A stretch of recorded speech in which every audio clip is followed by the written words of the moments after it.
There's 7 techniques corresponding to 7 levels of consciousness. The first level is called the subconscious. And most of the time we are doing what the Siddhas described as dreaming with our eyes open, absorbed in our memories, our desires, our fears, our conditioning.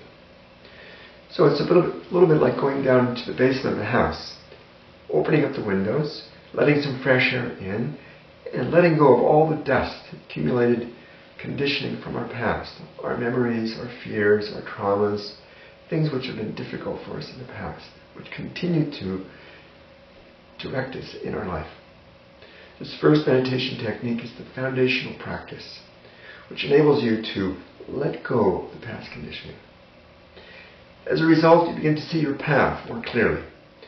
But your mind likes to wander, a little bit like a dog, without a master. So in the second meditation technique, you're going to learn how to control your mind, how to concentrate, how to stay on your path, how to avoid falling into the ditch on the side of the road. To succeed in any field of life, you need to concentrate well. In the third meditation technique, you'll learn how to see where you want to go.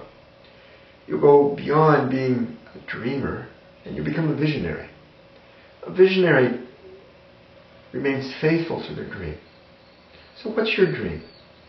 What is it that you want to accomplish in this life? Perhaps it's just an idea, but too often you allow your fears to suppress it. So this vision of your life is going to become more and more clear as you practice the third dhyana kriya. And you'll follow what's called in yoga your dharma, your mission in life. You'll be inspired by your higher intelligence to follow this vision, to nourish it, and to manifest it in the world for the benefit of so many people.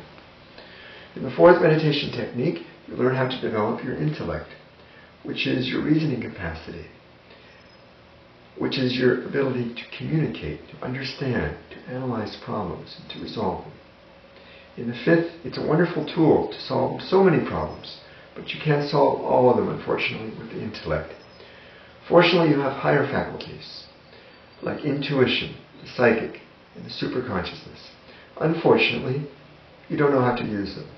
But in the fifth, sixth, and seventh dhyana kriyas, or meditation techniques you'll learn in the first initiation, you'll learn how to tap these sources of inner guidance.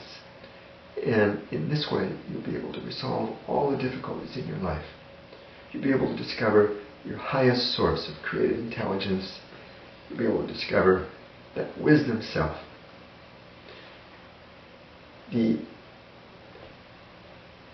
third phase of BABAJI'S Kriya Yoga has to do with the practice of fourth phase of BABAJI'S Kriya Yoga has to do with what we call Kriya Mantra Yoga, which is the use of sound vehicles of consciousness, or mantras, to awaken your intellect and your intuition. Normally our mind is dominated by repetitive, habitual thoughts. When you begin to repeat a mantra, that mental chatter is replaced by the mantra.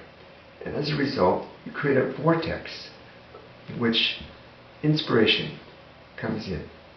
And you're able to see things in a new, more creative way, from a new perspective. Also, mantras are words of power. Usually we dissipate our energy through countless trivial thoughts and worries. Doing the mantra, however, you conserve all of that mental energy. So when it comes time to really resolve the problems in your life, not only have you the creative wisdom and inspiration to do so, now you have the mental power to do it, the willpower. The fifth phase of BABAJI'S Kriya Yoga, corresponding to the spiritual dimension of our being, is called Kriya Bhakti Yoga. And it enables you to develop aspiration, love, and compassion. Aspiration is the call of your soul for the Lord itself. It's a kind of spiritual enthusiasm which starts as a small flame, which starts perhaps with an experience, spiritual experience, in which you transcend your ordinary ego-bound consciousness. As you cultivate aspiration, you're calling the Lord to liberate you from the old egoistic perspective You're calling the Lord for unconditional love, truth, beauty. It can take the form of devotional activities. It can take the form of prayer. It can take the form of deep and profound meditation. But it's essentially turning away from the ego's games and going deep within to your source.